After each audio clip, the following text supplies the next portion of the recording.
Hello, how you doing? I'm Corey Dotson, head coach, mentor, Minneapolis Nation, and the purpose of my speech is to talk about the racism that's going on in the NFL. And a lot of people don't understand it, but it's a lot of racism and the underlying racism things that goes on in the NFL. So, with 32 teams in the NFL, there are two owners. That's racism.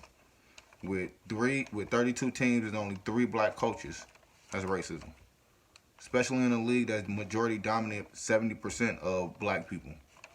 No, that's not racism. That's just the way that the world is going. Those are the individuals that like the sport of football and are achieving to get to the NFL. But 4% foreigners, no, that's another form of racism. We have analysts that are discussing players in a racism way, such as mobile quarterback and pocket quarterback. Your mobile quarterbacks are going to be more the runners, black quarterbacks, and your pocket quarterbacks are going to be more of the white folks, which is the white quarterbacks.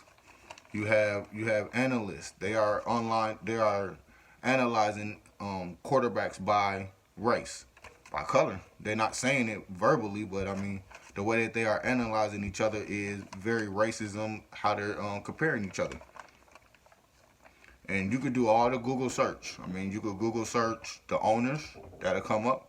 You could Google search the black coaches. The information that I said come up.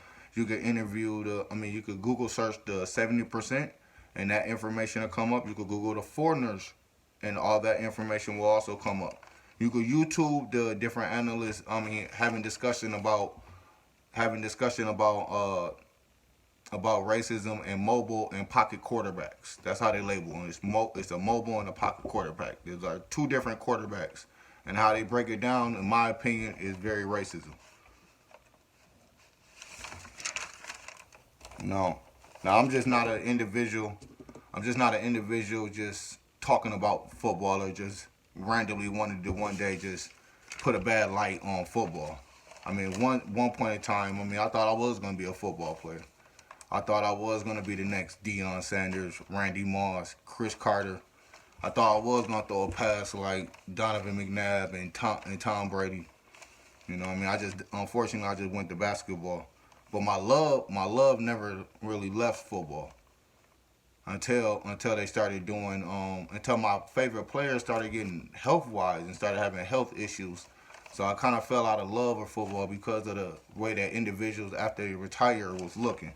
So I kind of left football alone. But as like I said, I do more research. You get older, you start looking back at some things, and some things just doesn't look right. So in football, racism stereotype just doesn't look right.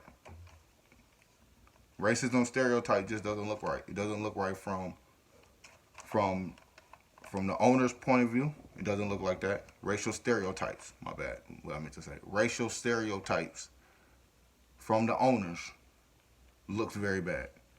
That racial stereotypes then triggers down to the coaches, then triggers down to the players, and then from the players it goes on to the fans. And now we just have a bunch of racial individuals that are now stereotyped by the position in which they're doing. So then, by them being stereotyped, they have no reason to stand up for themselves because the stereotype is that a black individual can't stand up for themselves, or the stereotype is for an individual to act dumb, or the stereotype is for an individual to say that they're uneducated about a certain position. Those are all stereotypes that are within football.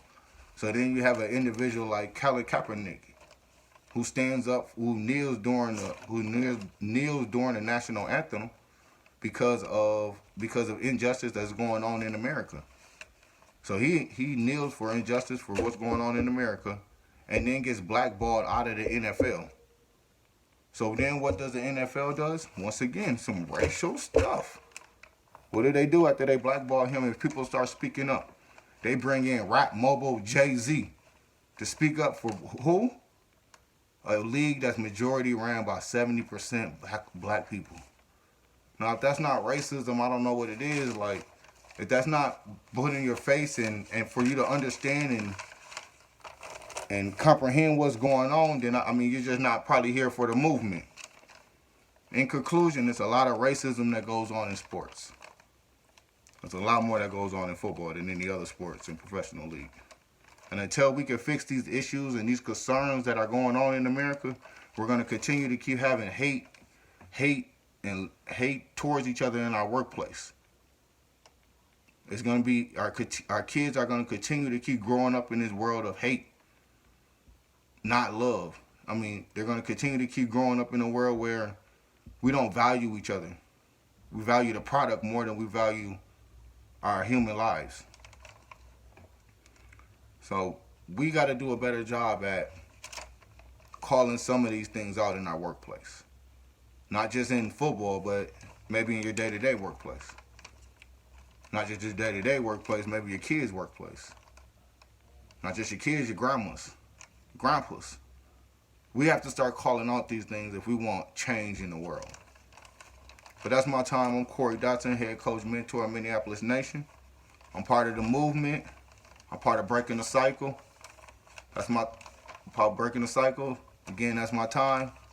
Treat everyone as equal, as one. Peace.